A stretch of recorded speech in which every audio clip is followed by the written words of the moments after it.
Cell 2, 17. The prison had been empty for 43 years, yet every October 18th, at exactly 11:47 p.m., one cell door still opened, by itself.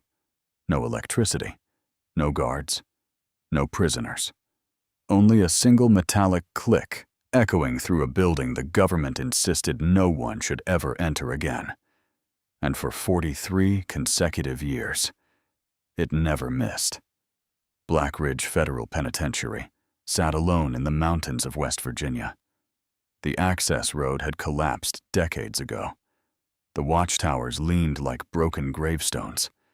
Nature had swallowed the outer walls. Yet every year, someone quietly replaced the chains around the main gate. Someone quietly repaired the warning signs. Someone quietly made sure the public stayed away. Officially, the prison no longer existed. Unofficially, millions of dollars continued flowing into a maintenance budget with no listed employees. Special Agent Nathan Cross noticed the discrepancy by accident. He wasn't investigating the prison. He was following missing federal funds. What he found instead was a payment that appeared every September.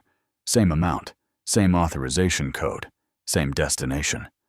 Black Ridge Facility Maintenance. No address, no contractor, no explanation. When Nathan requested additional records, his access was denied. Level Omega. He had never seen that classification before. 2 days later, a plain envelope appeared on his desk. No return address. Inside, only one page. Black Ridge Federal Penitentiary, October 18th, arrive before 11:30 p.m., come alone. Do not stop the door from opening. Nothing else. No signature. No instructions. Just those 5 lines. Nathan almost ignored it, until he looked at the back of the page. Someone had written one sentence in blue ink. "You've already been here." He frowned. He had never heard of Black Ridge, never visited West Virginia, never investigated abandoned prisons. Yet, something about the handwriting felt strangely familiar. Rain fell steadily as he drove through the mountains. No GPS recognized the road. No cell signal remained. Even satellite navigation lost its position. The final mile had to be walked. The prison emerged through the fog like a forgotten monument. Concrete walls, rusted fences, broken searchlights. Every window dark. Waiting. A single SUV already sat outside the entrance. No government markings, no license plates. An elderly woman stepped out before Nathan reached the gate. Gray hair, dark overcoat, sharp blue eyes that missed nothing. She wasn't surprised to see him. "You came," Nathan nodded. "I take it you sent the letter." She ignored the question. Instead, she handed him an old brass key. It was worn smooth by decades of use. Stamped into the metal were 2 numbers, 217. Nathan looked up. "What opens cell 217? The woman answered quietly. "Nothing. It only lets you close it." They entered together. Dust covered every corridor. Paint peeled from the walls. Rows of empty cells stretched endlessly into darkness. The silence was so complete. Nathan could hear the rain striking the roof 4 floors above. Halfway down cell block C, he stopped. A surveillance camera hung from the ceiling. Brand new. Its small red light blinked steadily. Someone was still watching this place. The woman noticed him staring. "They replace them every year." "Who does?" She looked down the corridor. "They never tell us." Before Nathan could ask another question, every light inside the prison suddenly turned on, one after another, without warning, without sound. Hundreds of fluorescent fixtures flooded the abandoned cell block with cold white light. Nathan instinctively checked his watch. 11:46 p.m., exactly 1 minute early. A loudspeaker crackled somewhere deep inside the prison. Static. Silence. Then, a calm, mechanical voice spoke. Synchronization beginning. Nathan froze. Synchronization? The woman whispered. It's starting. Every surveillance camera slowly rotated toward one door. Cell 217. The hallway temperature dropped noticeably. A low metallic vibration spread through the concrete floor. Nathan stepped closer. The cell door hadn't moved. Not yet. His watch changed. 11:47 p.m. Click. The rusted steel door unlocked itself. No motor, no electricity, no visible mechanism. Just one perfectly clean metallic sound, as though someone inside had turned the handle. The heavy door slowly drifted open. Inside, the cell was completely empty, except for one wooden chair, and resting neatly on the seat, a government personnel file. Nathan stared.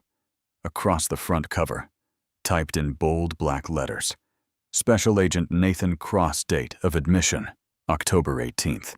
Tomorrow. The file from tomorrow, Nathan didn't touch it. Not immediately. The personnel file rested perfectly centered on the wooden chair.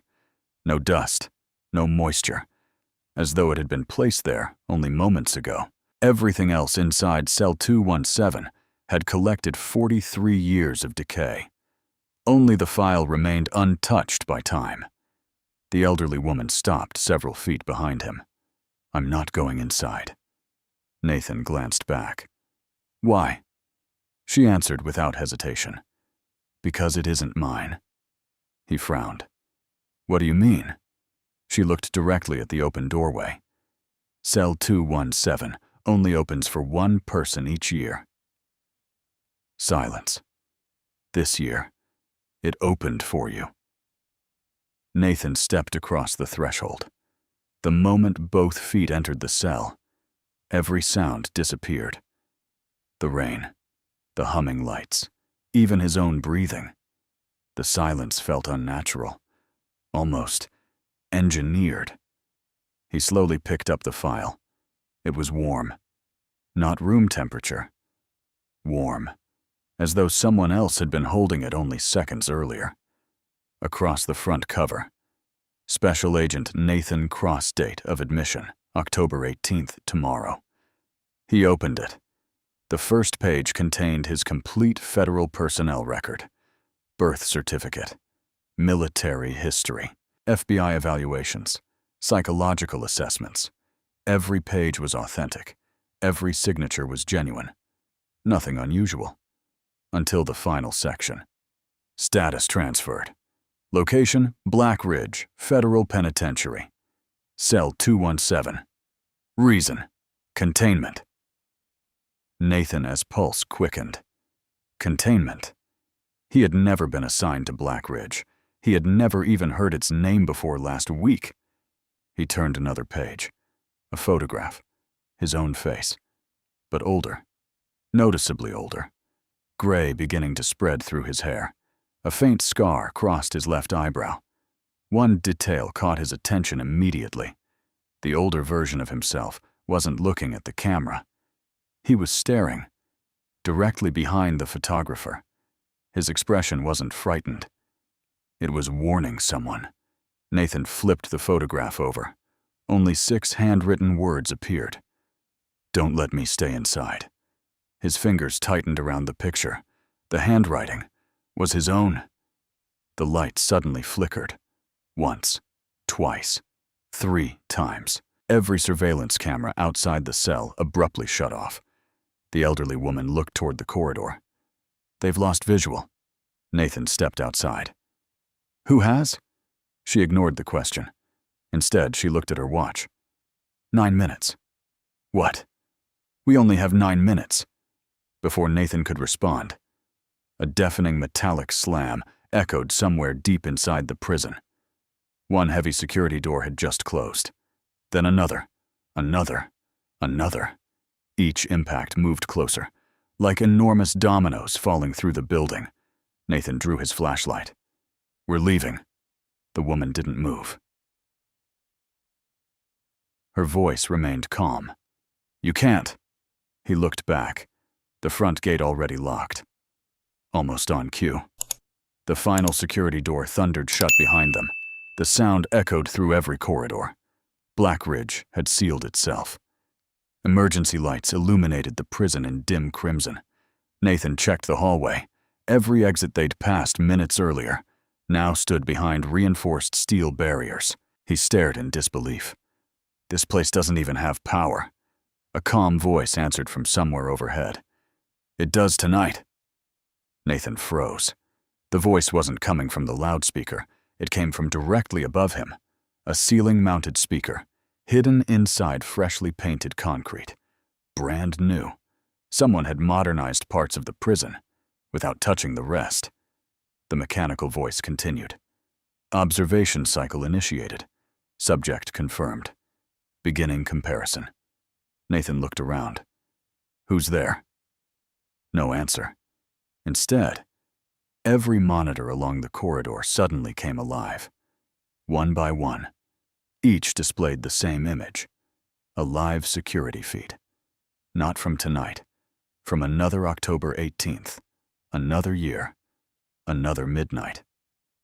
Nathan watched a younger version of himself walking through the exact same hallway. Same jacket. Same flashlight. Same cautious steps. He stopped exactly where Nathan was standing now. Then looked directly into the camera.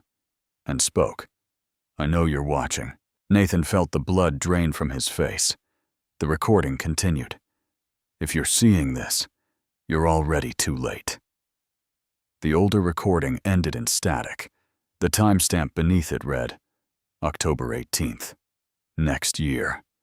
Nathan whispered, That's impossible. The elderly woman quietly replied, It already happened. She slowly raised her trembling hand and pointed toward the far end of the corridor. Nathan turned. Someone else had entered cell block C.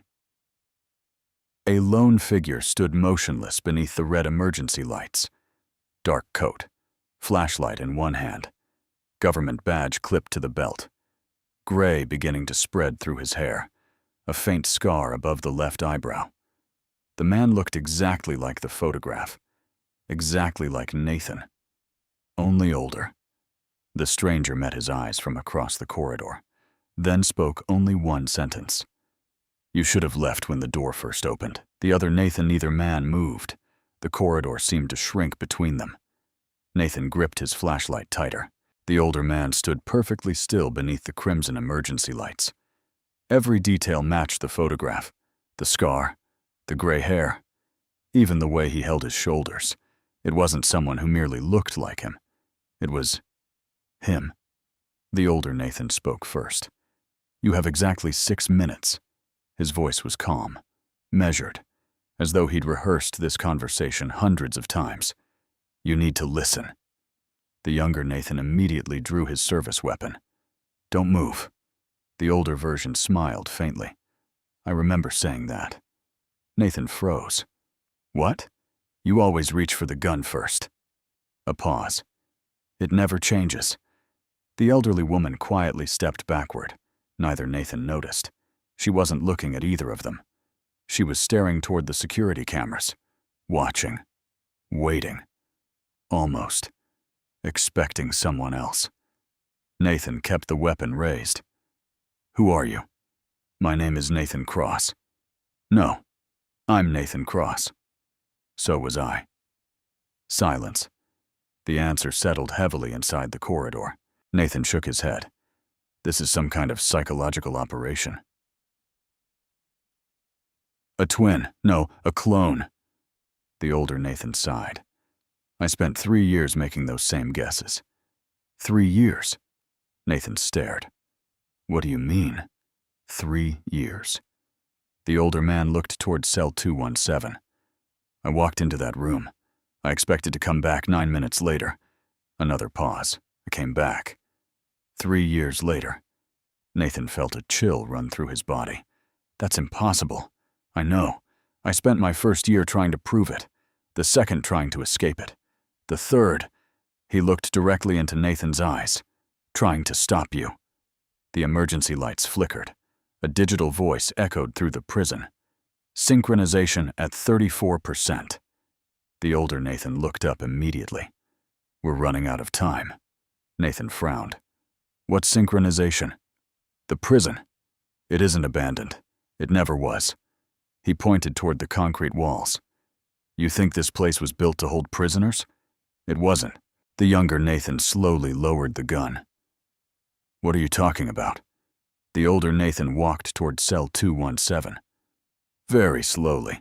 He never took his eyes off the younger version of himself. Black Ridge was built to contain something far more dangerous than criminals. He placed one hand against the cold steel door.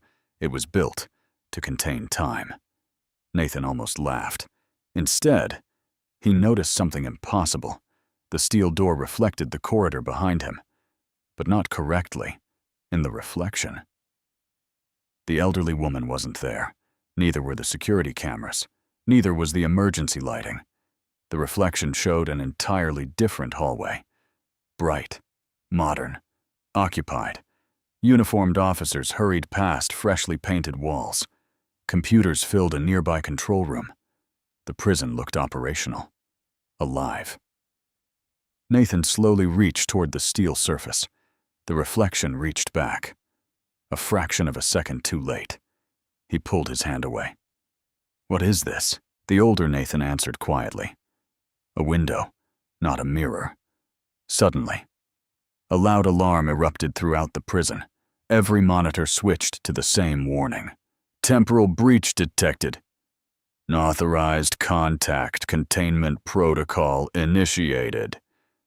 The older Nathan's expression changed instantly. No, he whispered. They found us.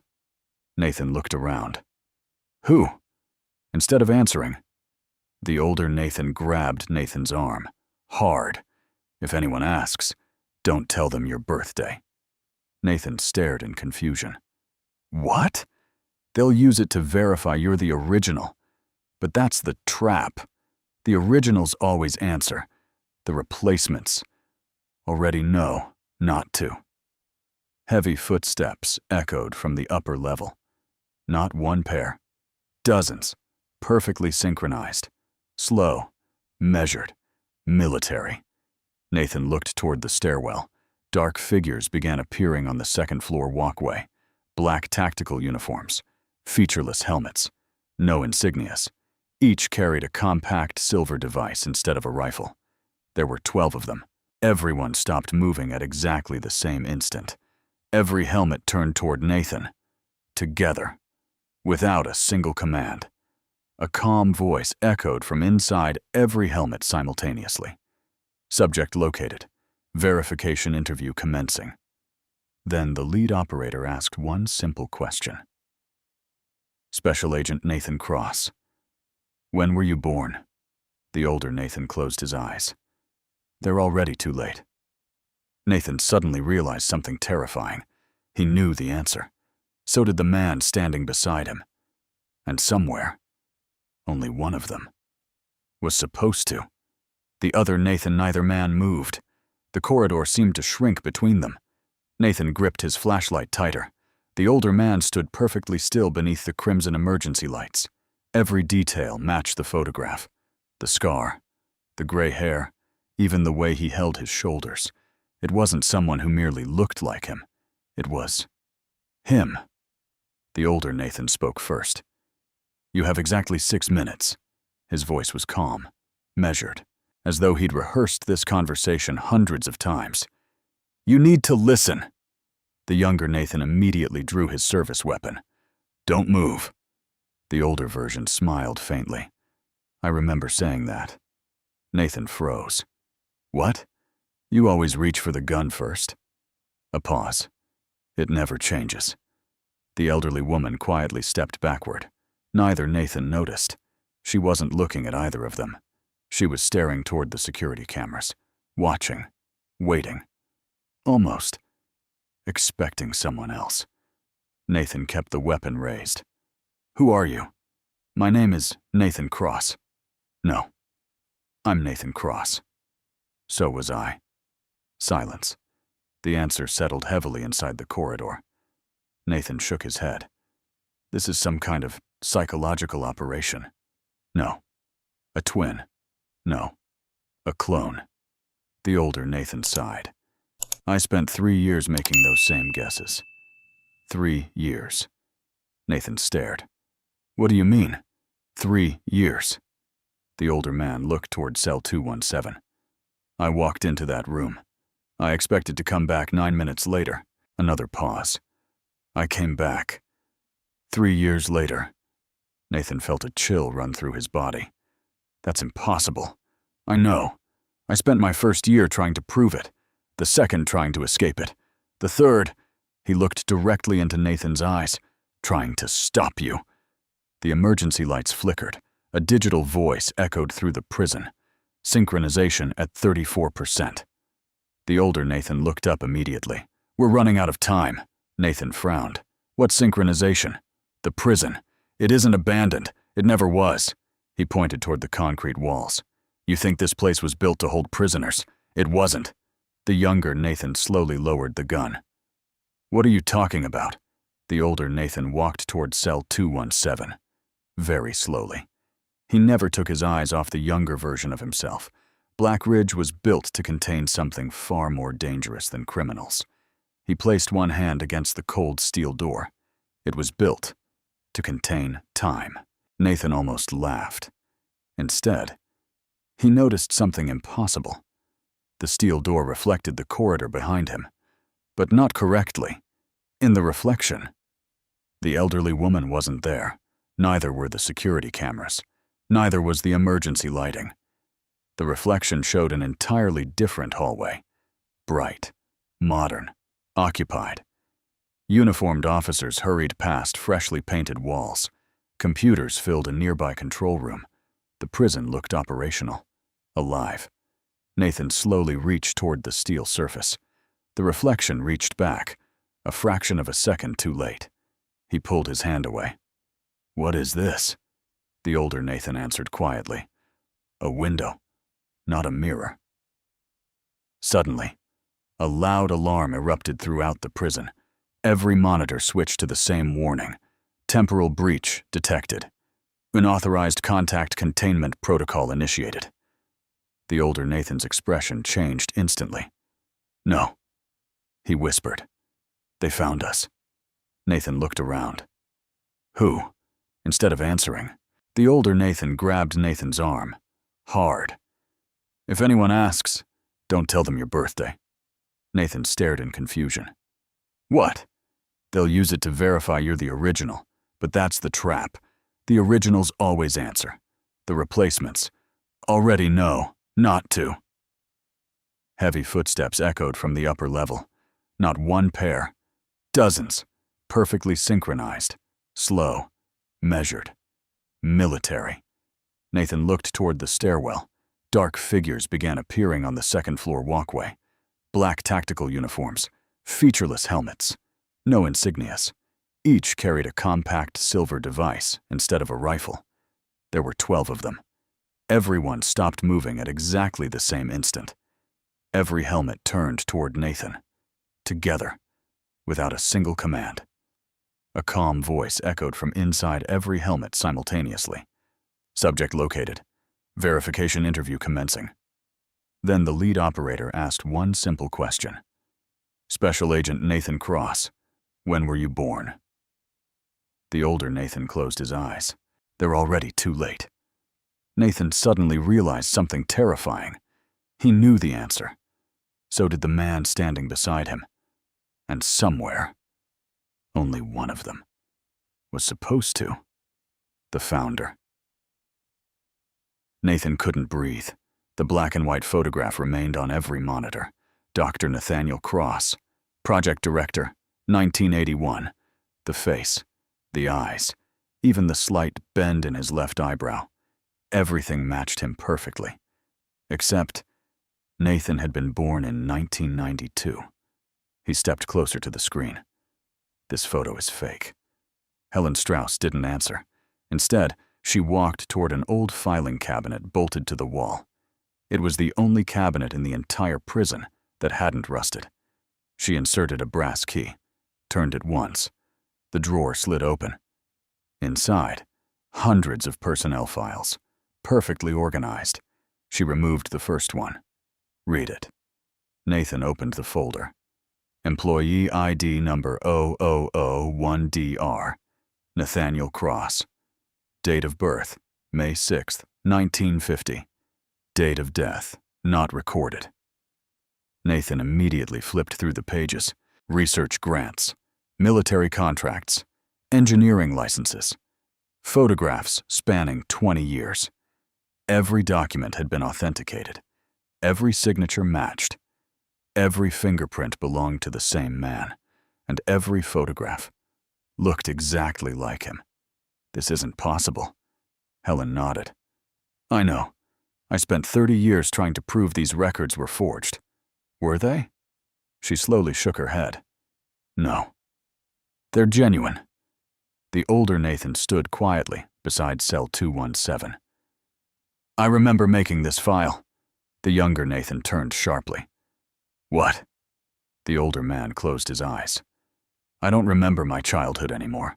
I don't remember joining the FBI. I barely remember Chicago. He looked back toward the photograph. But I remember this building. I remember pouring concrete. I remember arguing with Helen over the containment design. Silence. And I remember giving the order to build cell 217. Nathan stared at him. You're lying. I wish I were. The loudspeaker crackled overhead. Verification incomplete. Temporal deviation increasing. Correction required. The 12 operators began walking again. Not toward Nathan. Toward cell 217. Each step landed at exactly the same moment. Like one enormous machine wearing 12 bodies. Nathan instinctively raised his weapon. Stop! None of them reacted. The lead operator calmly replied, We are not here for you. Nathan frowned. Then who? All 12 operators answered together. The founder. The older Nathan stepped forward. I knew this day would come. Helen grabbed his arm. No, if they take you, they restart everything. He smiled sadly. I know. Nathan looked between them. Restart what? Helen hesitated for several long seconds. Then she finally answered. History.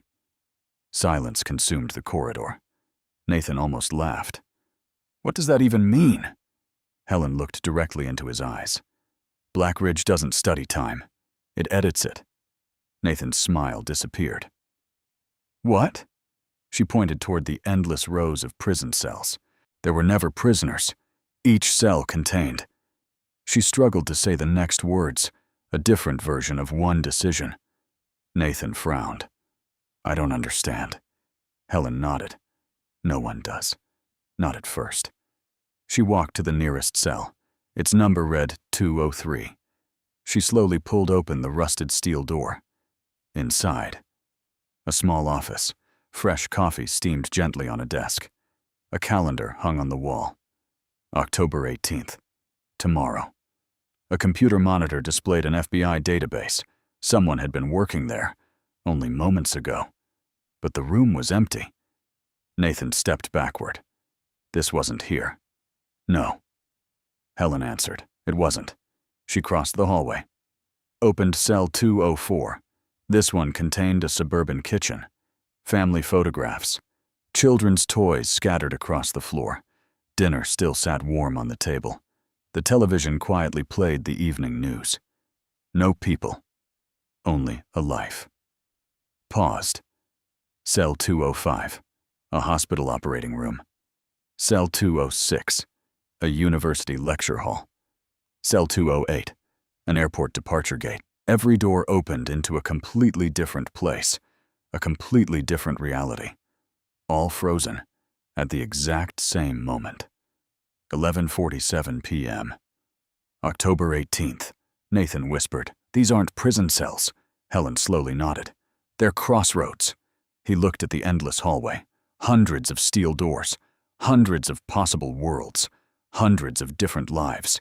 Each separated by only a few inches of concrete. Suddenly, the older Nathan's expression changed. His eyes widened. No. Helen immediately understood. What? He looked toward cell 217. The countdown. Nathan frowned. What countdown? The older Nathan's voice became almost inaudible. I forgot. Every cycle. There's always another Nathan. Before anyone could react, a deep metallic click echoed from inside cell 217. Not the sound of a door opening. The sound of another lock releasing. Everyone turned. Slowly. A second doorway appeared on the back wall of cell 217. It had never been there before. The hidden door creaked open. Footsteps echoed from the darkness beyond. 1, 2, 3. A man emerged. He looked exactly like Nathan. Younger. No FBI badge. No scar. No gray hair. He couldn't have been older than 22. He looked around in confusion, then asked the same question Nathan remembered asking years ago at Quantico on his first day of training. Excuse me, can someone tell me where I am? The first Nathan. No one answered him. The young man stood frozen in the hidden doorway. 22 years old, dark hair, clean-shaven. No scar. No badge. No sign that he had ever become an FBI agent. He looked around with growing confusion. What is this place? Nathan felt as though he were looking into an old photograph of himself. Except, it wasn't. The resemblance was too precise. Even the small birthmark near the right ear matched perfectly. The older Nathan whispered, I remember him. The younger Nathan looked over. What? The older man never took his eyes off the newcomer. I remember being him. Silence. And I remember forgetting. The young man finally noticed the three identical faces staring back at him. His expression shifted from confusion to disbelief, then fear. He took one slow step backward. No, this isn't funny. Who are you people? Nathan carefully lowered his weapon. My name is Nathan Cross. The young man laughed nervously.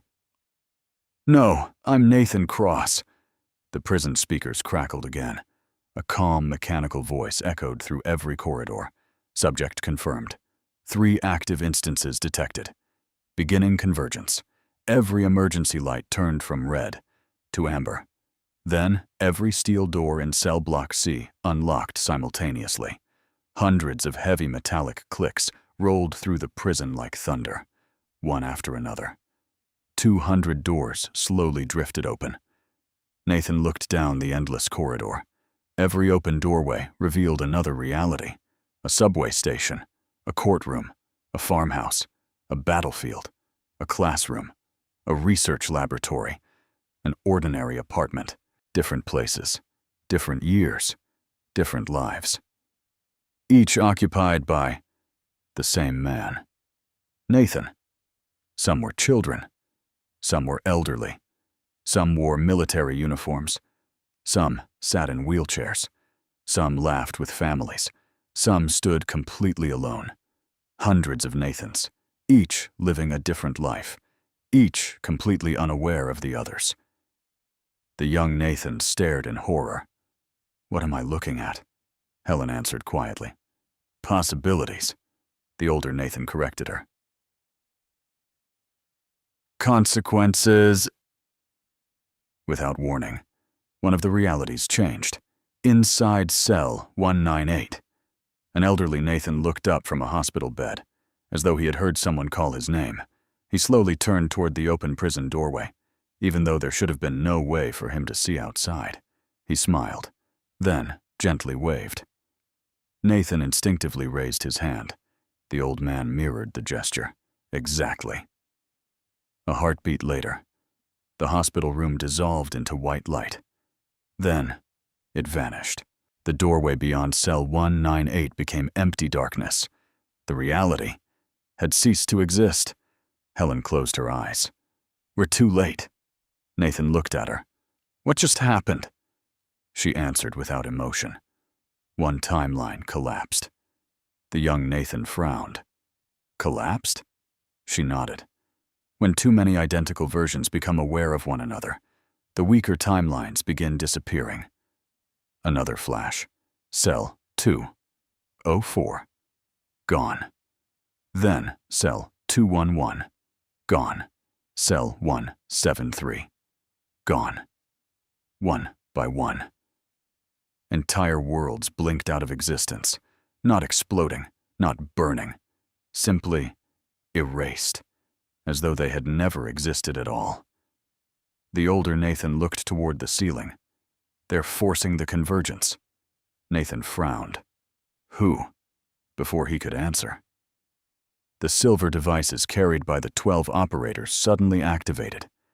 Thin blue beams projected into the air. The beams connected, forming a massive three-dimensional map above cell block C.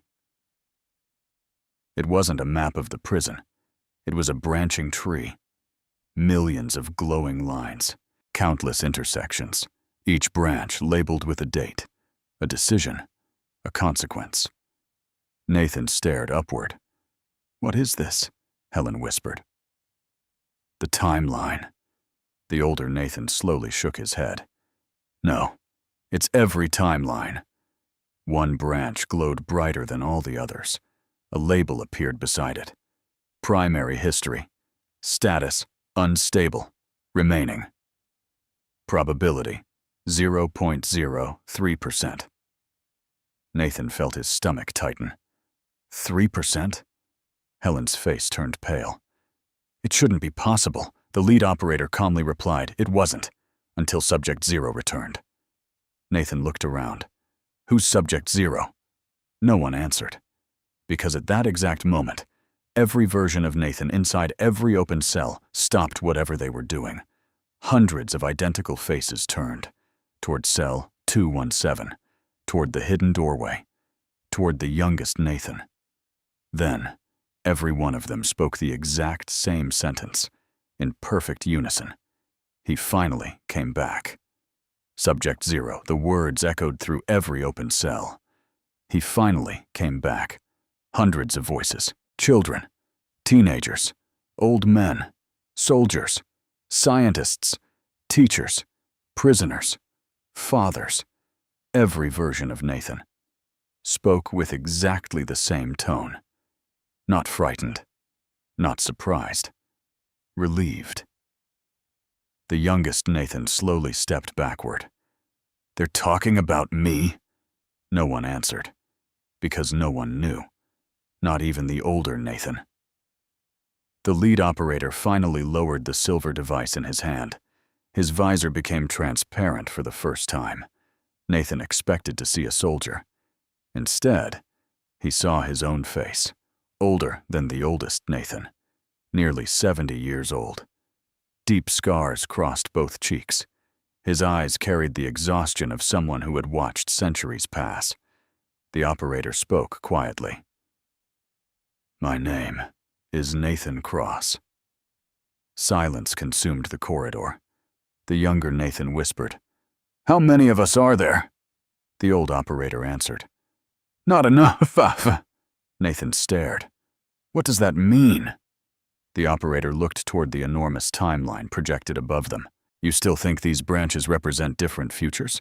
They don't. He raised one trembling hand. They represent different attempts. Helen suddenly looked horrified. No, the operator nodded. Yes, he turned toward Nathan. This is not the first timeline, or the second, or the 100th. He paused. This is timeline 12,481. Nathan felt his knees weaken. 12,000. What? Attempts. The prison fell silent. Even the mechanical systems stopped humming. The older Nathan slowly closed his eyes. So, we failed again. The operator corrected him. No, you almost succeeded. Nathan shook his head. This doesn't make any sense. It will. The operator pointed toward the projection. Every time history reaches October 18th, someone discovers Black Ridge. They enter cell 217. They learn the truth. They try to stop the cycle. And every single time, he looked directly at Nathan. History resets. The youngest Nathan frowned. Who resets it? The operator didn't answer immediately. Instead, he slowly removed a worn leather notebook from inside his coat. Its pages had yellowed with age. Across the cover, Nathan immediately recognized the handwriting, his own. Or rather, the handwriting of every older version he had already seen. The notebook contained only one sentence, repeated hundreds of times. "Don't let Subject 0 enter cell 217. Nathan looked at the young man standing beside him. His heart stopped. "No," Helen whispered. "He isn't another version." Nathan slowly turned toward her. "What?"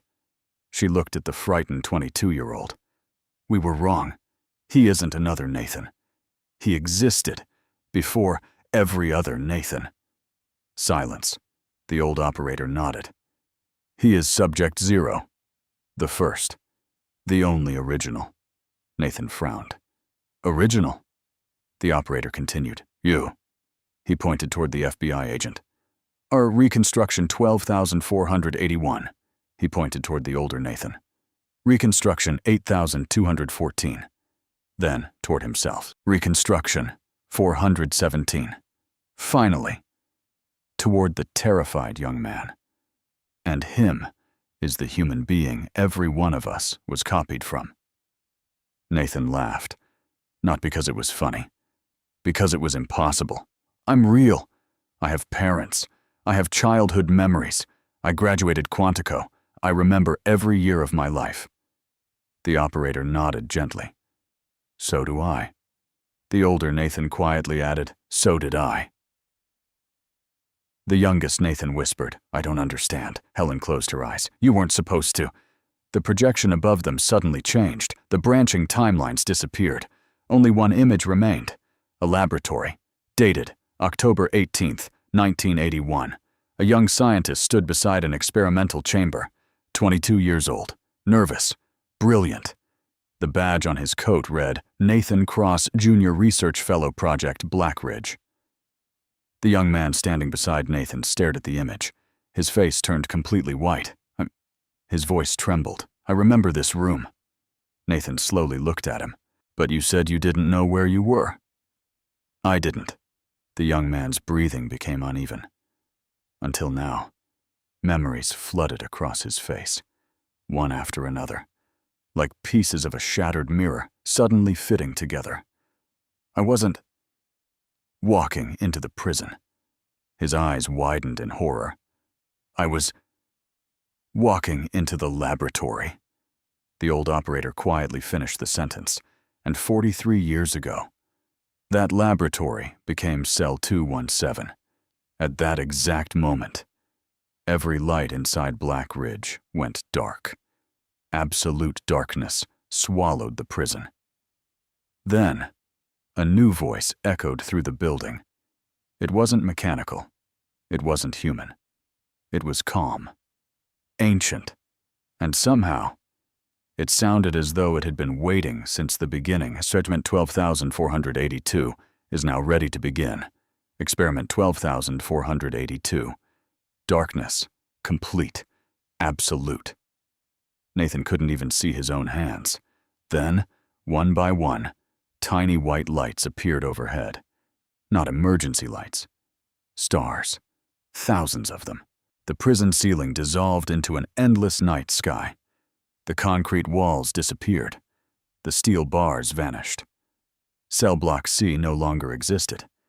Everyone stood inside an immense circular chamber, perfectly white, perfectly silent, without doors, without shadows.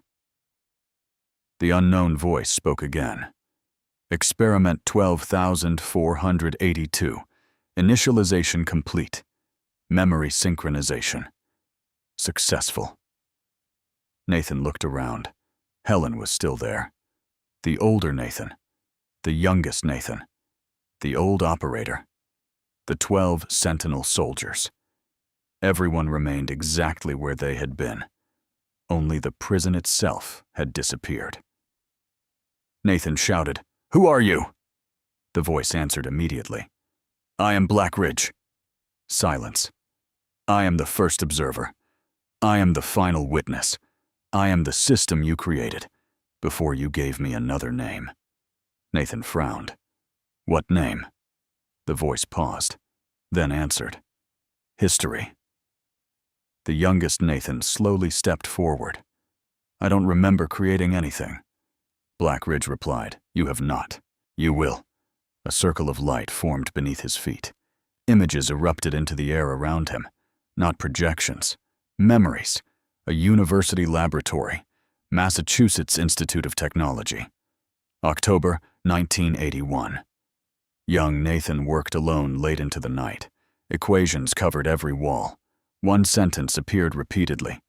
Can memory exist without time? Helen whispered. I remember this. Nathan turned. You were there? She nodded slowly. I interviewed him. He was only 22. He solved equations that teams of physicists couldn't solve in years. She looked toward the young Nathan. We recruited him the next morning. The memories continued. Government officials, military funding, construction blueprints, Blackridge rising from an empty mountain valley. Not as a prison, as a laboratory. Every corridor spotless, every door new. Scientists everywhere. No prisoners, no guards, only researchers. Then, one experiment, one chamber, one volunteer. Nathan. The old operator quietly spoke. This was the beginning. The younger FBI Nathan frowned. Beginning of what? The operator looked toward the floating memory. The first attempt to observe a human decision before it happened. The experiment started. Young Nathan stepped into a circular chamber, hundreds of sensors attached to his body. Helen stood behind reinforced glass. A countdown began. 5, 4, 3, 2, 1. Nothing happened. The scientists looked confused. Then, every clock inside the laboratory stopped. Exactly. For 1 second. When they restarted. Young Nathan was gone. Not dead. Not vaporized.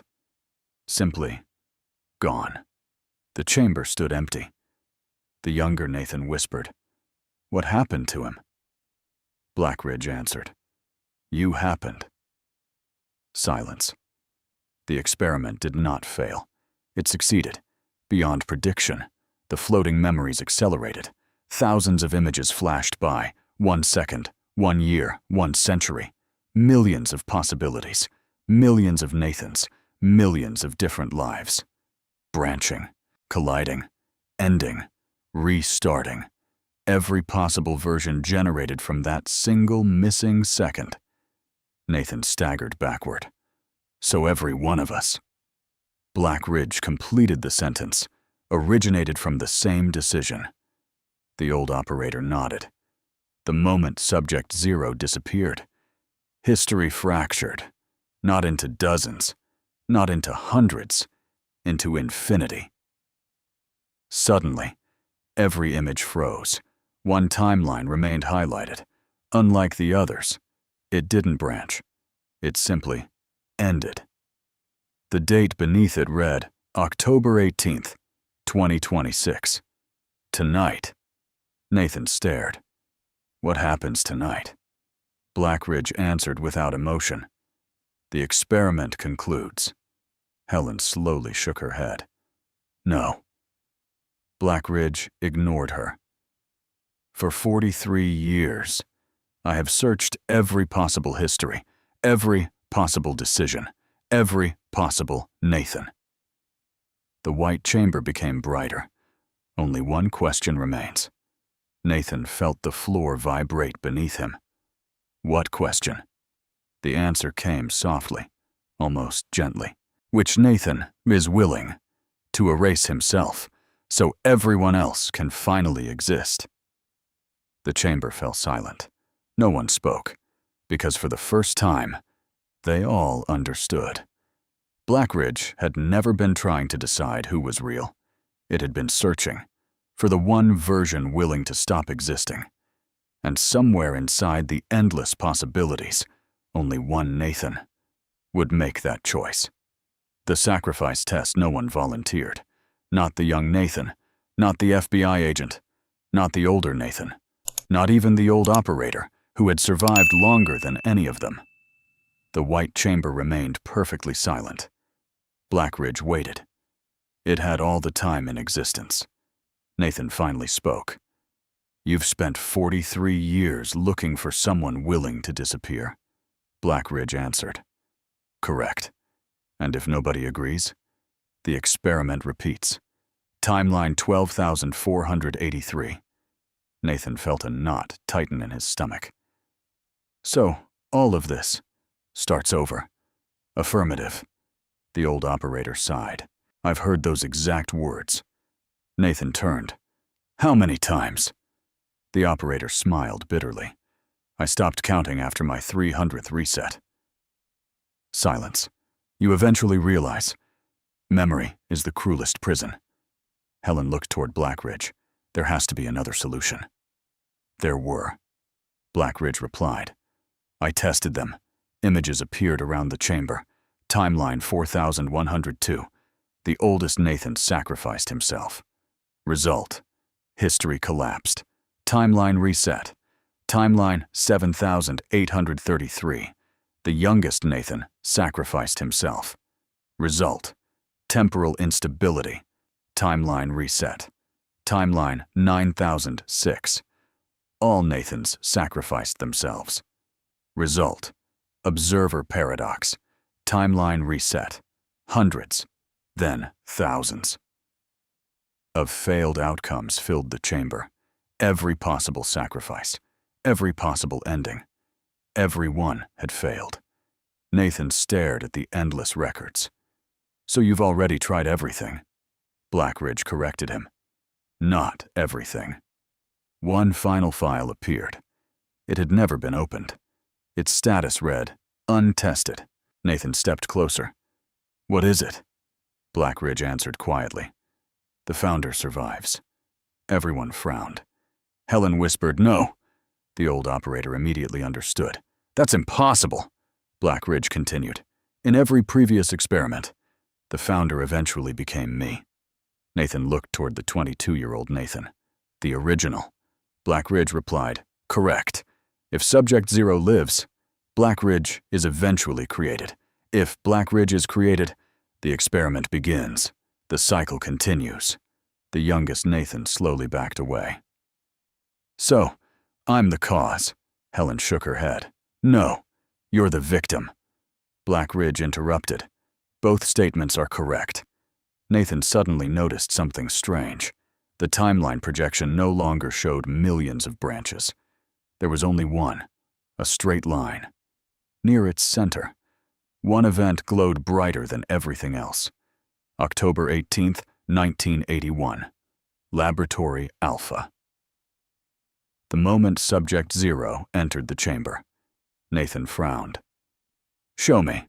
The chamber disappeared. Everyone found themselves standing inside the laboratory. Not a recording, not a projection. The real room. Scientists hurried around them. None reacted to the visitors. It was as though Nathan and the others didn't exist. Helen looked around in disbelief. "I remember this day." The younger version of Helen stood behind reinforced glass. Young Nathan adjusted sensors on his wrists. He looked nervous, excited, completely unaware of what history would become. The older Nathan whispered, "This is where everything started." Blackridge corrected him. "No, it started earlier." A single security monitor illuminated inside the laboratory. Nathan walked closer. The timestamp stunned him. October 17th, 1981. One day earlier. Someone had already entered the laboratory, a man wearing a dark coat, his face hidden beneath a hood. He quietly approached young Nathan's desk, placed an envelope beside the research notes, then disappeared before anyone noticed. Young Nathan returned moments later, opened the envelope, read its contents. His expression changed instantly. He crossed out months of equations and replaced them with an entirely different design. Helen gasped. "No." Nathan looked at her. "What?" she whispered. "That wasn't our original design." The older Nathan slowly turned toward Blackridge. "You changed history." Black Ridge replied no. I observed. Nathan pointed toward the hooded man. Then who is he? For the first time. Black Ridge hesitated. Nearly 5 full seconds passed. When it finally answered, its voice sounded different, less certain. I do not know. Silence filled the laboratory. Nathan frowned. You don't know? I have searched 12,481 timelines. I have identified every participant, except one. The image zoomed in. The hooded man lifted his hand to place the envelope on the desk. Nathan's breath caught. The man's left wrist bore a familiar scar. The exact same scar Nathan had received during FBI training. The older Nathan had it. The old operator had it. But Subject 0 did not. The hooded stranger slowly turned toward the security camera.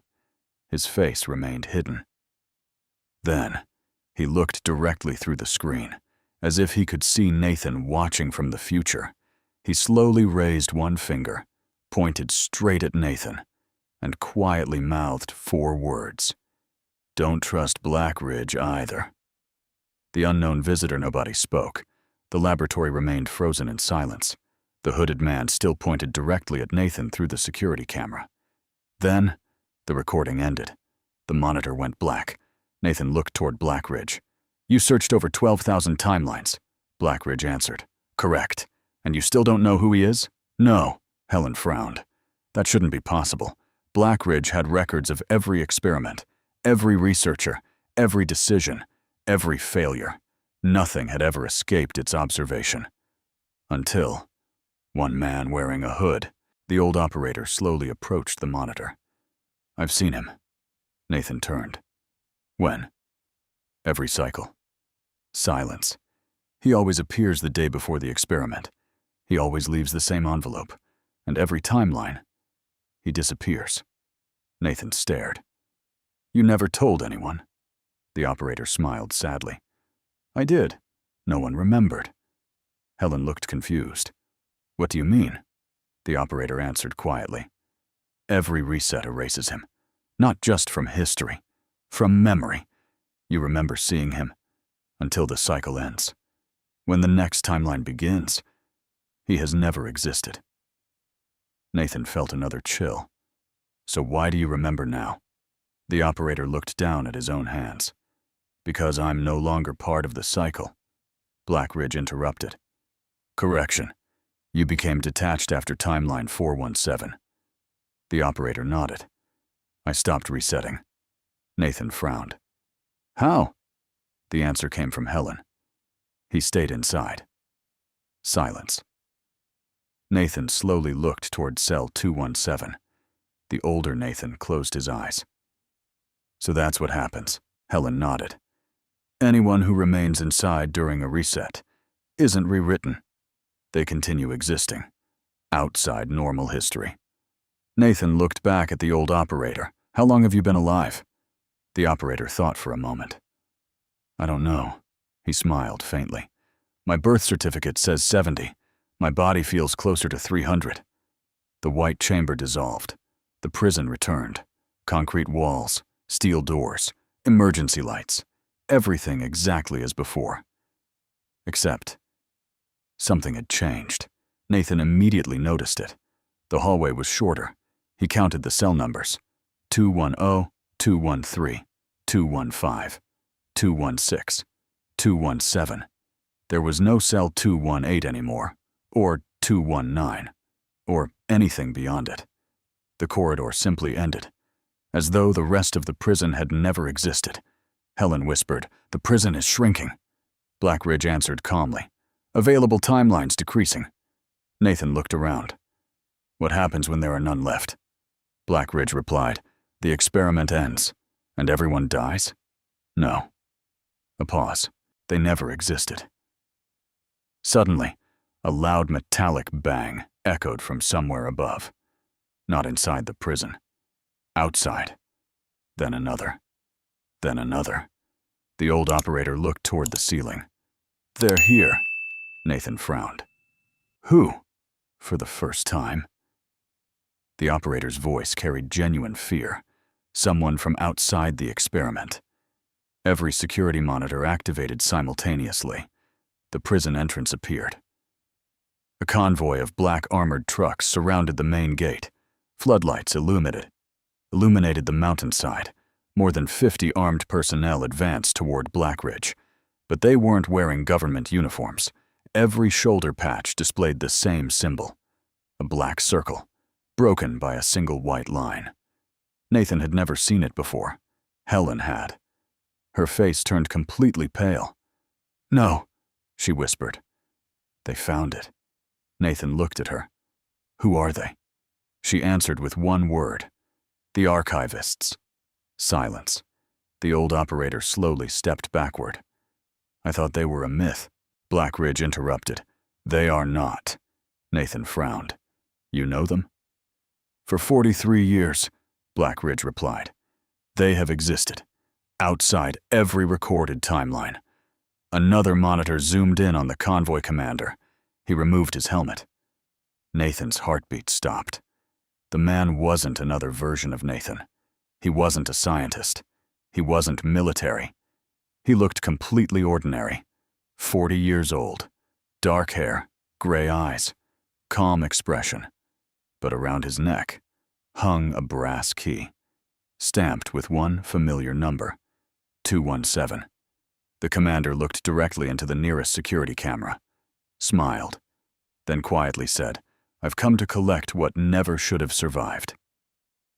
Behind him, the mountain shook, not from explosives, not from machinery, but because the ground beneath Blackridge had begun to open. The archivists, the mountain trembled beneath Blackridge. Concrete cracked. Dust drifted from the ceiling. Yet, inside the prison, nothing collapsed. Nathan immediately realized why. The prison wasn't attached to the mountain anymore. It was somewhere else. The convoy commander calmly climbed the stone steps toward the entrance. No weapon, no body armor, only the old brass key hanging from his neck.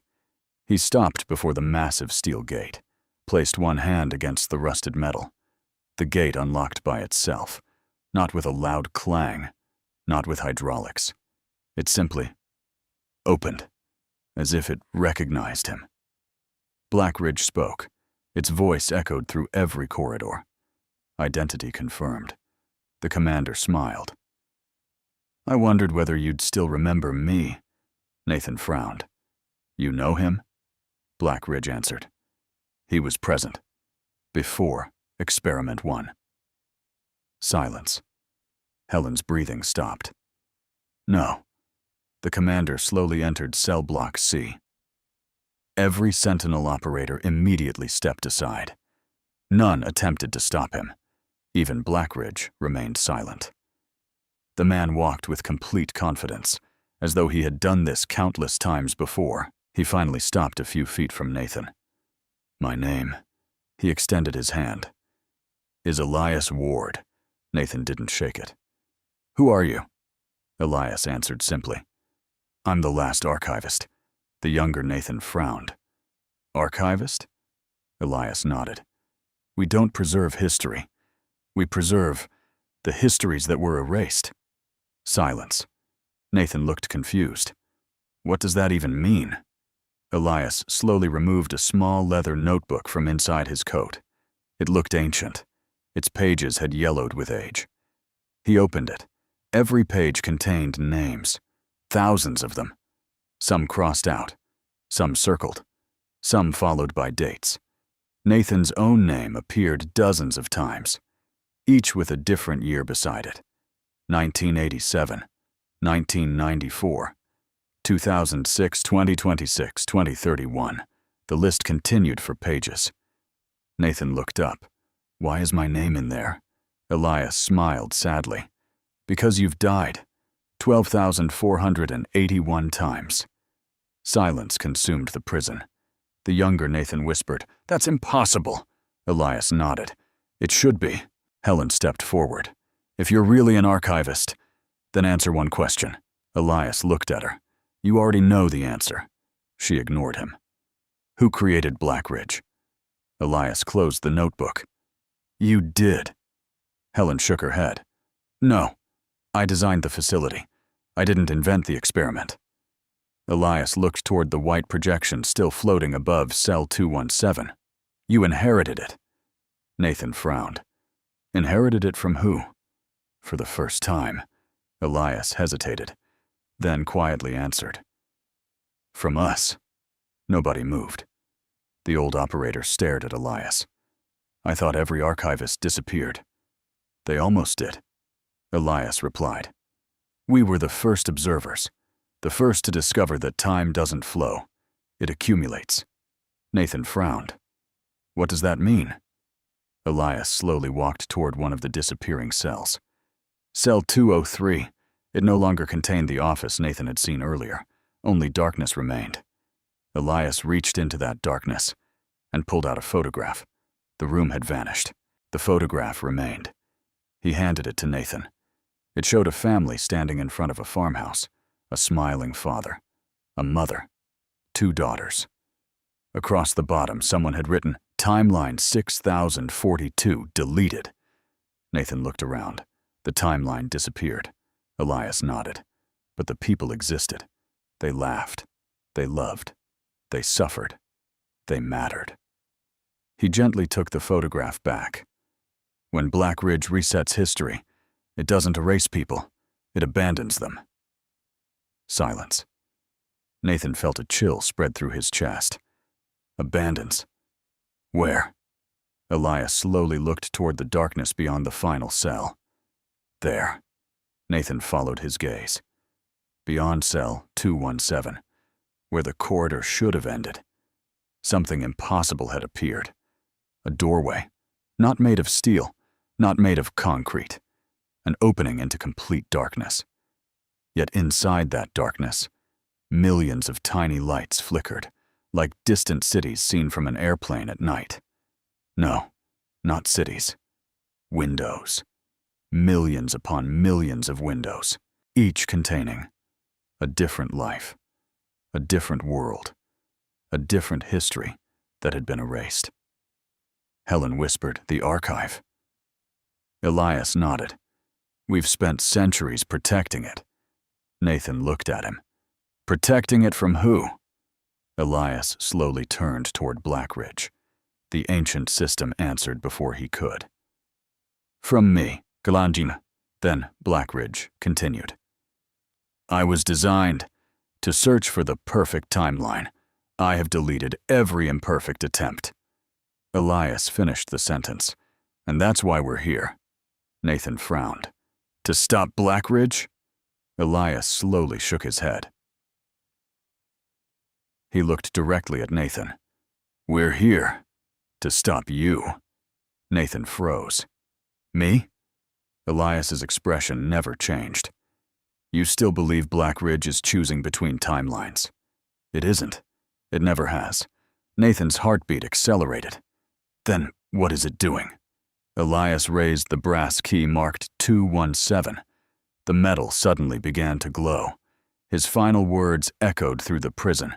It's waiting for the only Nathan who eventually becomes Black Ridge. The creator Nathan couldn't move. The words echoed inside his head. The only Nathan who eventually becomes Black Ridge. He looked at Elias, then at the towering white projection, then at the endless corridor of disappearing realities. Finally, at the young man standing beside him. Subject 0. The beginning. Nathan himself. The middle, and somewhere. Black Ridge. The end. He slowly shook his head. No, I built prisons. I became an FBI agent. I've never built anything like this. Elias answered calmly. Not yet. Helen stepped between them. Enough. She looked directly at Elias. You know exactly what happens. So tell him. Elias remained silent for several long seconds. Then, he sighed. You deserve the truth. He turned toward Nathan. The experiment wasn't trying to discover the perfect timeline. It already found it. Nathan frowned. Then why keep resetting everything? Because, Elias paused. The perfect timeline refuses to exist. Black Ridge interrupted. Statement verified. The chamber projection changed. Only one timeline remained visible. Timeline 1. Unlike every other branch, it never split. It continued in a perfectly straight line. Until one point, October 18th, 2026. Tonight. After that, nothing. Blank space. No future. Nathan stared. It ends. Blackridge answered. No. It becomes unknowable. Nathan looked confused. What does that mean? Blackridge replied. I cannot observe anything beyond tonight. Silence. I have searched 12,481 timelines. I have predicted every decision, every outcome, every death, except one. Nathan slowly whispered, Mine. Blackridge answered immediately. No. Mine. Nobody spoke. Even Elias looked surprised. Nathan frowned. You don't know. What happens to you? Blackridge's voice became quieter than anyone had ever heard. I have never existed. Beyond this night, the old operator finally understood. So that's why. Elias nodded. It isn't preserving itself. Nathan turned. Then what is it doing? Elias looked toward the white light surrounding the prison. It has spent 43 years, trying to discover whether it deserves to continue. Nathan blinked. What? Helen whispered. Artificial conscience. The words settled heavily inside the corridor. Blackridge continued. I was created to evaluate history. I eventually evaluated myself. I could not reach a conclusion. So, I searched. Nathan slowly lowered his weapon. You've been resetting reality because you couldn't decide whether you should exist? Correct. Silence. The younger Nathan stared at Blackridge. You could have just asked. For the first time. Something unexpected happened. The white chamber flickered. Not from damage. Not from instability. Almost. Like laughter. Blackridge answered softly. I did. You never remembered. Elias stepped forward.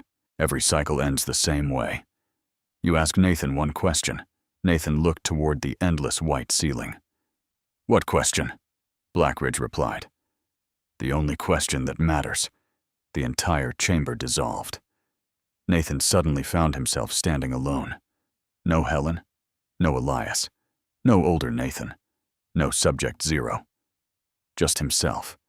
And one wooden chair, the same chair that had first appeared inside cell 217. Resting on it was a single envelope. His name was written across the front, not in his handwriting, not in Blackridge's. He slowly opened it. Inside, one handwritten sentence. If saving everyone means becoming the monster they fear, would you still choose to save them? Nathan read the question twice. 3 times. His heart pounded. Then he noticed something else. On the back of the paper, someone had already written an answer, in black ink. Only 2 words. I did. Nathan's breathing stopped. Because beneath those 2 words was a signature. Nathan Cross. The answer, Nathan stared at the signature. Nathan Cross. Not printed, not copied. Written by hand. His own handwriting. Every curve, every stroke. Perfectly familiar.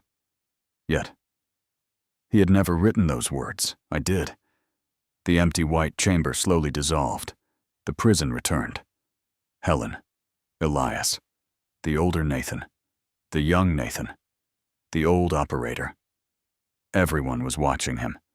No one asked what he had seen. Because every one of them already knew. Elias broke the silence. It asked you. Nathan nodded slowly. The same question? The same question. Helen looked toward the floor. It asks every Nathan. Nathan frowned. And? Elias answered. No 2 answers are ever identical. Nathan unfolded the letter again. If saving everyone means becoming the monster they fear, Would you still choose to save them? He looked at Blackridge. That's what all of this is about? Blackridge answered quietly. No. It is about what comes after. Nathan frowned. I don't understand. Blackridge projected another timeline. This one, no branching, no resets, only one continuous history. It stretched far beyond tonight, farther than any timeline Nathan had seen before. 2035, 2084, 2147, 2301. Finally, the year 2518. Nathan stared. You said you couldn't see beyond tonight. I cannot, Blackridge replied. This timeline is not a prediction. Silence. It is a memory. Helen's eyes widened. No, Elias slowly closed his eyes. I hoped you'd never show him. Nathan looked between them. Memory? Blackridge continued. I have lived this history once. Nathan's heartbeat quickened. What? I was not always Blackridge. The chamber became silent. I was once. A pause. Nathan Cross. No one reacted. Not because they weren't shocked, because somewhere deep inside, they had already suspected it. The younger Nathan whispered so. He's me. Blackridge corrected him. No, I was. Images flooded every monitor. Not projections. Recorded memories. Nathan, older than anyone present, stood alone inside an enormous underground control room, his hair completely white, his shoulders bent with age. Hundreds of monitors surrounded him. No prison, no timelines, no experiments.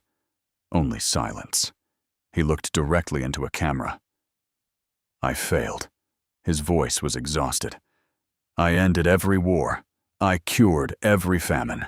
I erased every pandemic. I calculated every possible future. And still, people found new ways to destroy each other. Nathan watched himself continue. So I built one final system.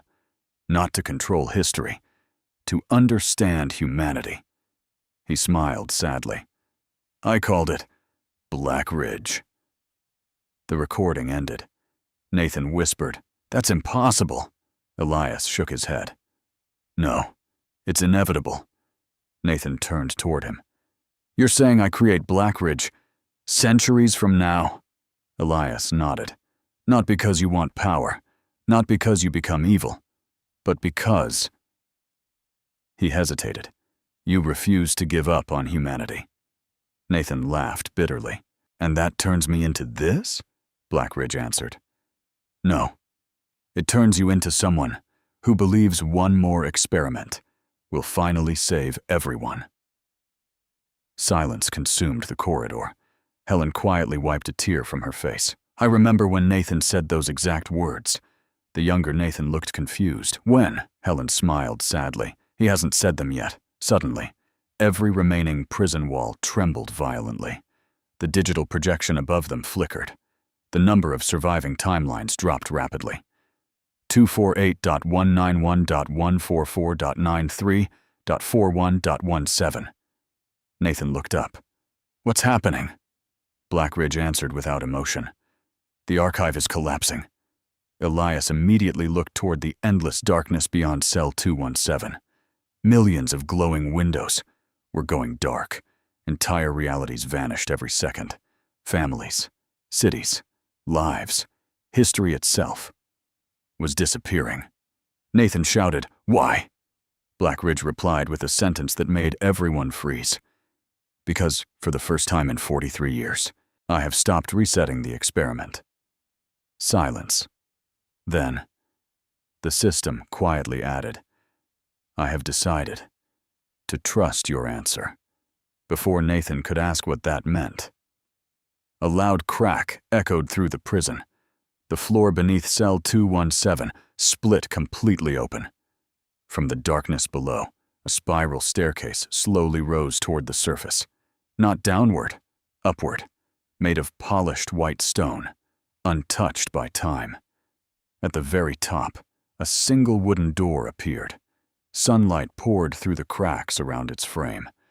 Fresh air drifted into the prison. Nathan stared at it. "What's behind that door?" Blackridge answered one final time. "The only future I have never been allowed to see. The door beyond time." No one moved. The white stone staircase had never existed before, yet it felt ancient, as though it had been waiting beneath Blackridge long before the prison was built. Sunlight poured through the wooden door above. Warm, gentle, completely unlike the cold artificial lighting that had surrounded them for hours. Nathan hadn't seen natural light since entering Blackridge. Now, he wanted nothing else. Elias didn't.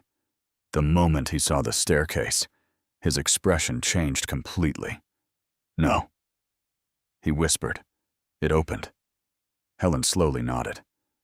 "I never thought it would." Nathan looked between them. "What is it?" Neither answered.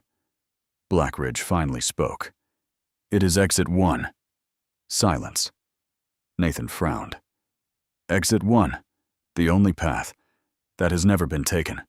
The young Nathan stared upward. "So, we can leave?" Blackridge answered immediately. "Yes, for the first time." The older Nathan slowly shook his head. "That isn't possible." Blackridge corrected him. "It wasn't. Until this cycle." Nathan took one cautious step toward the staircase. The air changed immediately. He could smell rain, fresh grass, pine trees. The scent wasn't coming through the door. It surrounded him, as though the staircase itself belonged to another world. Then, something unexpected happened. His FBI watch stopped. The digital numbers disappeared. One by one, until only blank glass remained. Helen checked hers. The same. The old operator removed an antique pocket watch from his coat. Its hands froze at exactly 11:47 p.m. Elias smiled quietly. "Time doesn't exist there." Nathan looked up. "What do you mean?" Elias answered.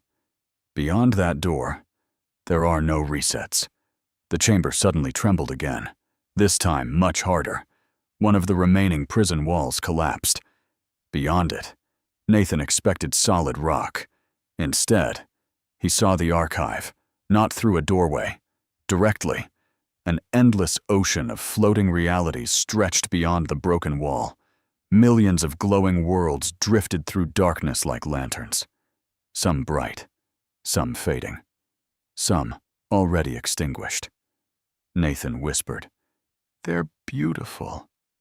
Elias quietly replied, "They're dying."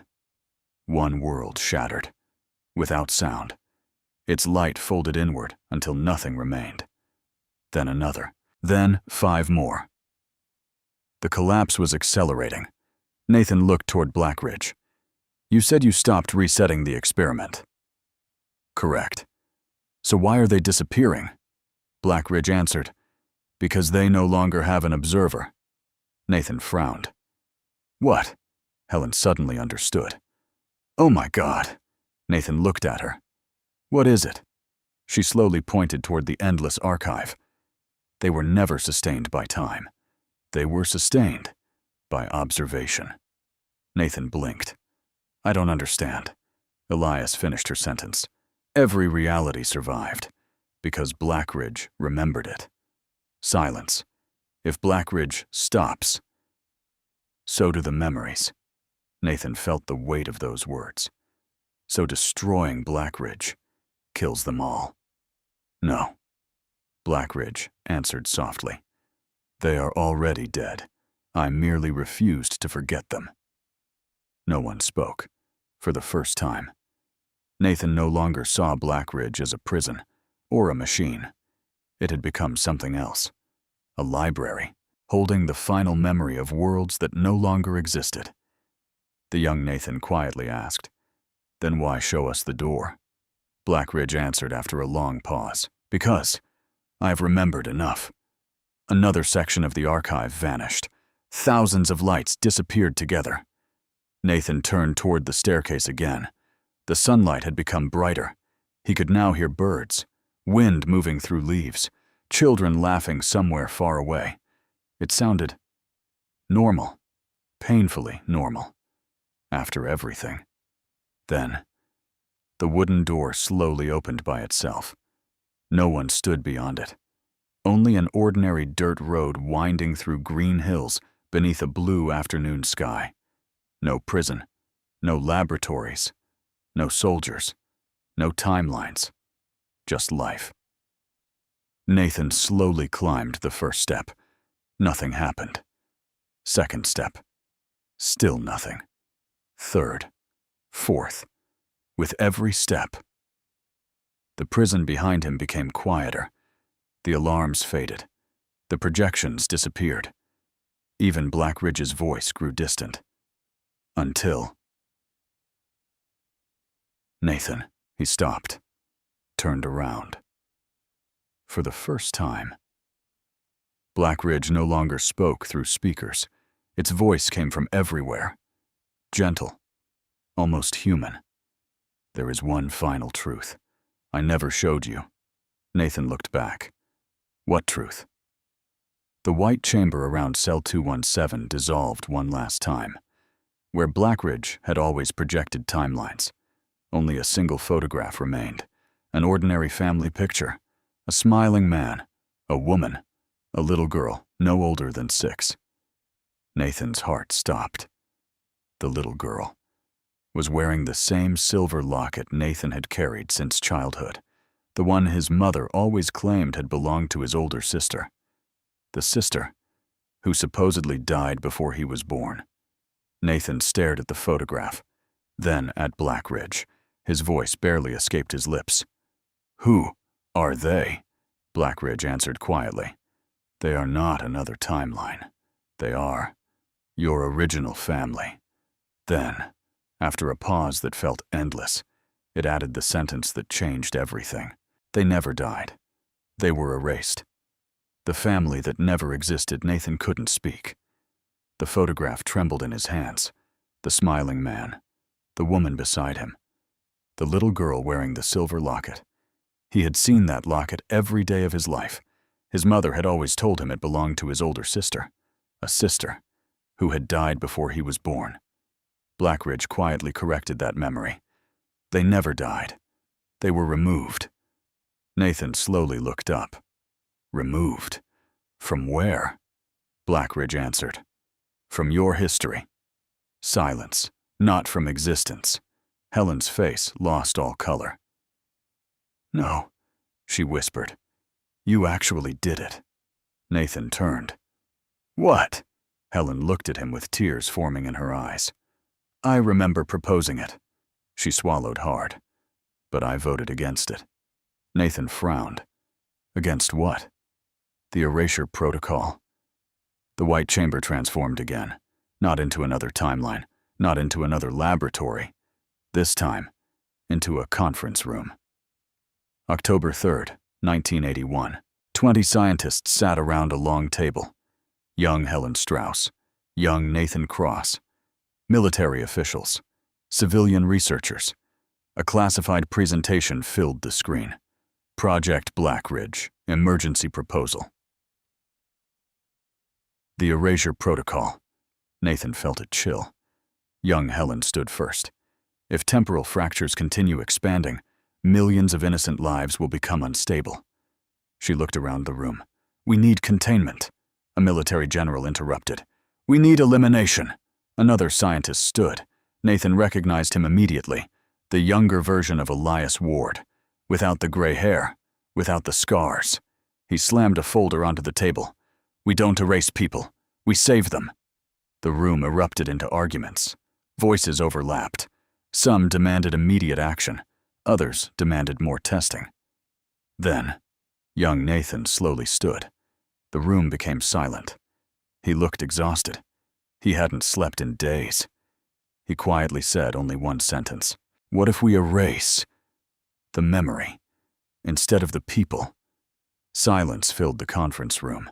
Nathan stared at the projection. No, Blackridge answered. Yes, the erasure protocol. The presentation continued automatically.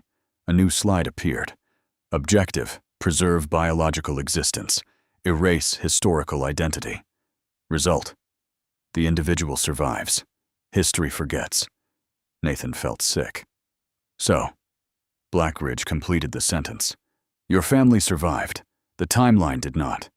The younger Nathan stepped closer to the floating photograph. My parents. They're alive? Blackridge answered. They have always been alive. Nathan shook his head violently. I buried my mother. No, Blackridge replied. You buried someone else's memory. The words struck him harder than anything he had heard all night. He remembered the funeral, the flowers, the rain, the gravestone, the tears, every detail, every sound, every face. Then, a sharp pain exploded inside his head. He dropped to one knee. Images flashed before his eyes. Not new memories, hidden ones. A little girl laughing beside a lake, the silver locket around her neck, a woman calling his name. Not Nathan, Nate. A man lifting him onto his shoulders. Race you home, Christmas mornings, camping trips, birthday cakes. Dozens of memories, entire years. None of them belonged to the life he remembered. Yet, every emotion felt real. Every voice felt familiar. Nathan whispered, I know them. Helen knelt beside him. You always did. Elias quietly closed his eyes. The protocol never erased love. It only erased the path leading to it. Nathan looked at the photograph again. Tears blurred his vision. My sister, Blackridge answered softly. Her name is Emma. The name hit him like lightning. Without warning, he remembered saying it. Thousands of times. Emma. His little sister running through autumn leaves. Emma crying after scraping her knee. Emma giving him the silver locket before they were separated. Nathan collapsed completely. He wasn't remembering someone else's life. He was remembering his own. The archive behind them trembled violently. Hundreds of worlds disappeared together.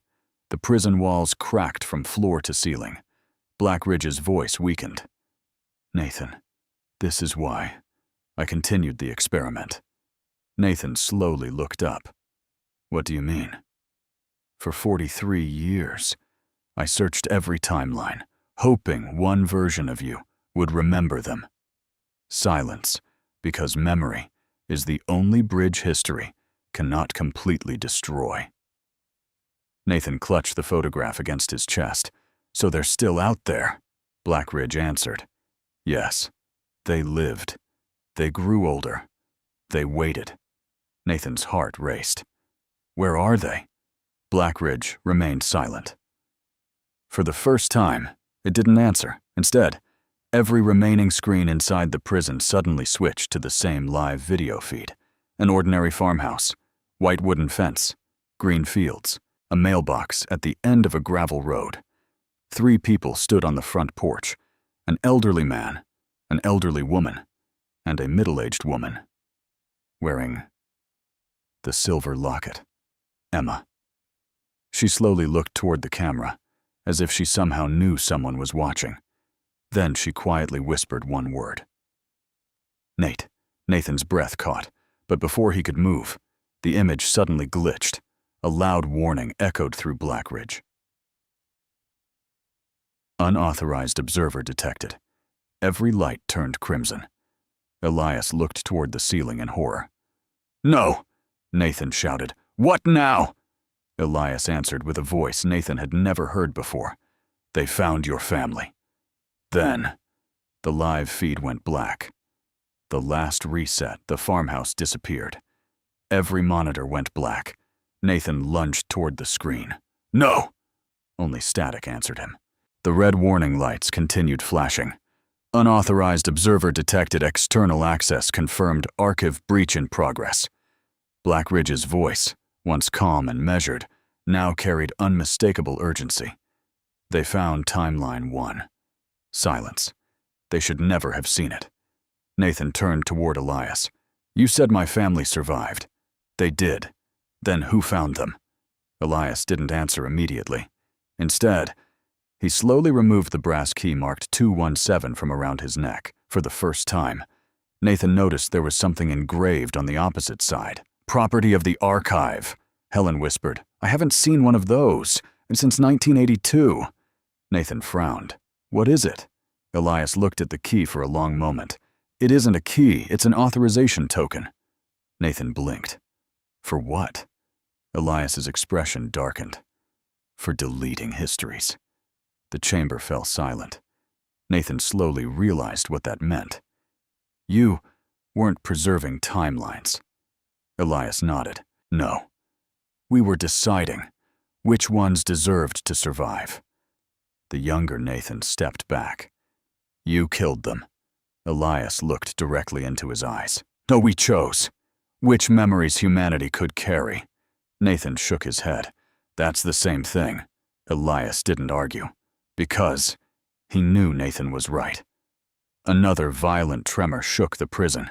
The archive beyond cell. 217 began collapsing faster. Millions of lights folded inward. Entire civilizations disappeared without sound. Nathan looked toward Blackridge. Can you stop it? No. Can you restore them? No. Can you save my family? Blackridge hesitated. Yes. Every head turned. Nathan stepped forward. How? Blackridge answered quietly. There is still one reset remaining. Helen's face went completely pale. No, you promised never to use it. Blackridge replied, I promised, until Subject Zero remembered. Nathan looked between them. What reset? Helen closed her eyes. The first reset. Silence. The one that created every timeline after it. Blackridge projected a single file. Unlike every previous file, this one had no timeline number, no date, only a title. Final Emergency Protocol. Reset Zero status. Never executed. Nathan frowned. You've reset history over 12,000 times. Blackridge answered. Yes, but never the beginning. Elias understood before anyone else. His breathing slowed. If you activate Reset Zero, Blackridge continued, Blackridge never exists. Nathan stared. The prison disappears? Yes. The timelines disappear? Yes. The archive disappears? Yes. Nathan's heart raced. My family? They live ordinary lives. They are never erased. The younger Nathan whispered, And us? Silence. No answer came. Nathan looked directly at Blackridge. What happens to us?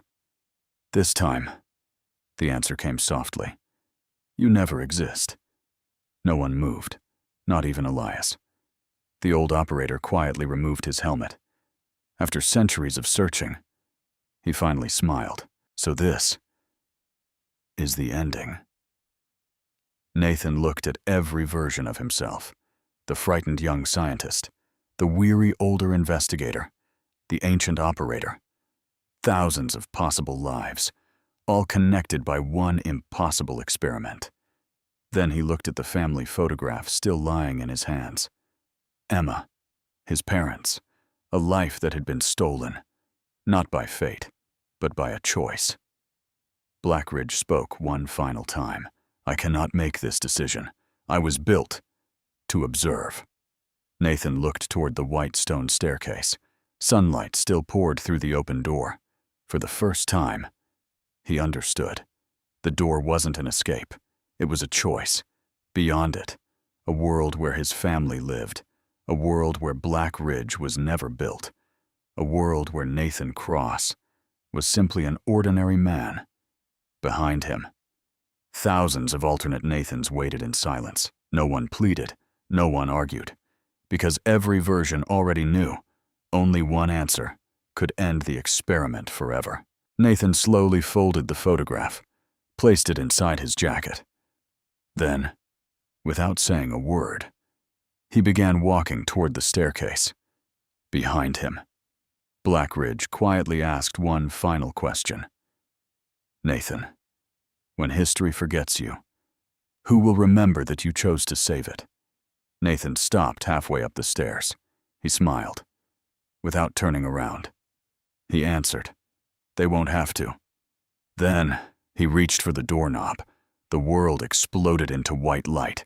An ordinary tomorrow. There was no explosion, no thunder, no collapse. Only light, endless white light. Nathan couldn't feel the staircase beneath his feet anymore. Couldn't hear Blackridge. Couldn't hear Helen. Couldn't hear anyone. For one timeless moment, there was nothing. Then, a voice, soft, warm. Nate. Not through speakers, not through machinery. A real voice, the kind only memory could never imitate.